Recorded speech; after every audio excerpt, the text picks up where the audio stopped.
When decisions about cloud migration are being made, most often do you find that those decisions are use case driven? Are they connected to technical feasibility issues?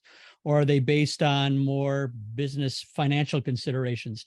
I'd like to turn to you, Jeff, because you adopted cloud, or as you call them, distributed, and I like that term, workflows, more aggressively than just about anyone else we know on the production side. I definitely think that most of our decisions probably start from the beginning as, does it make the most cost-effective sense also? We probably start there, but it's not for every application. I mean, you could always figure out a way to do it a different way. If you wanted to do it hybrid, going back to a colo or going back to our MCR, we could definitely do that. But it's so easy for us just to spin up our VPC or a different VPC and create our infrastructure there. And then I don't have to worry about punching holes in my firewalls and doing other things back at our normal MCR. The MCR is just controlling the VPC at that point.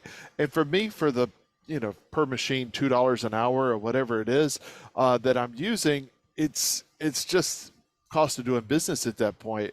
And it just makes it easier to have other people involved in our workflows, instead of me having to bring them back to a hybrid situation, bring them back to the MCR or a truck or something of that nature. It's always, we're sitting here at a university site. I fought with IT for 3 days to get port forwarding and open IPs and things like that. 3 days. I could have done it in 3 minutes on the cloud.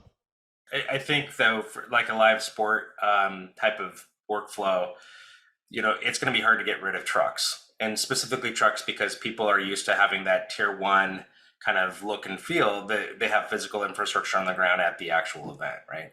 So things like Super Bowl and Wimbledon and stuff like that are always going to have this kind of tier one infrastructure deployed. What I hope happens from an industry perspective is that we're able to supplement what's actually on the ground with workflow and automation in the cloud, that we can bridge the two worlds together in a way where it actually makes sense. So it's actually complementary to what our ground operations folks are actually having to do, because we're tying in this huge amount of facility infrastructure that's not on site and making it available to the ground-based guys to be more effective in creating the product that's compelling to watch. No, I agree completely with that, and that's how we got into cloud. That was exactly it. We were hitting a certain limit of what we could put in a truck and what we could staff in a truck because of what we were doing, but our clients wanted to see more content. They wanted to see we do a lot of professional tennis. So you mentioned Wimbledon, but that's not one of ours, but we do a lot of professional tennis, and so more equals more for everybody. They want to see more courts. They want to see more play. They want to see everything expanded. It's like, well, there's only X amount of space at a lot of these tournaments that we could put a truck or trucks, or there's just no compounds like you have at the really big shows.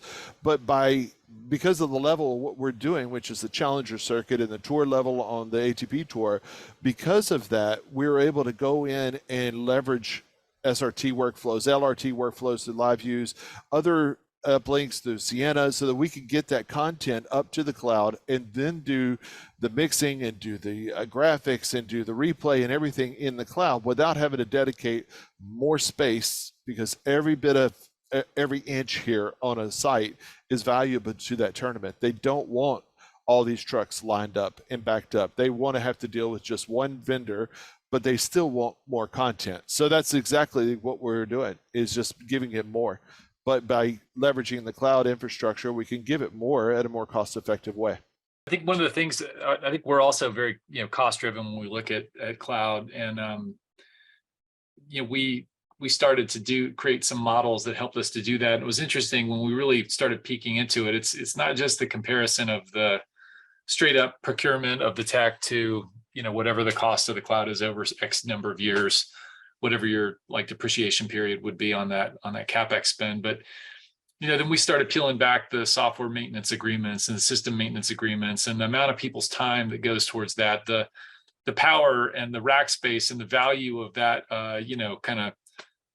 real estate, that technical real estate that's required, and adding up the fraction of people's time that takes to do the whole kind of procurement, commissioning, integration, workflows, and all that kind of stuff. And when you really got to the end of that, it was shockingly expensive what one RU in Mhm. your data center actually costs.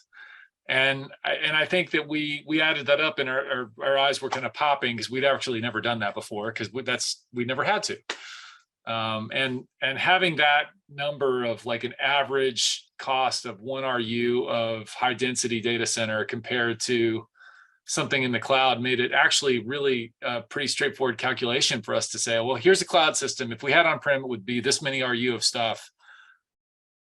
You know, we could pretty quickly come to a return on investment. And, you know, I think we probably around 2020 started seeing that needle flip over, and things started to actually be more cost effective cloud side. And also there's a lot less cash out the door on day one, because you're only getting in for that year's cost. And then if the business needs to pivot at some point, they don't have to figure out like they're making this gigantic bet all at once, you know. So, but I think absolutely it's been a very financially driven exercise. And I think as time goes on, it's less and less a question of feasibility. We know we can do it.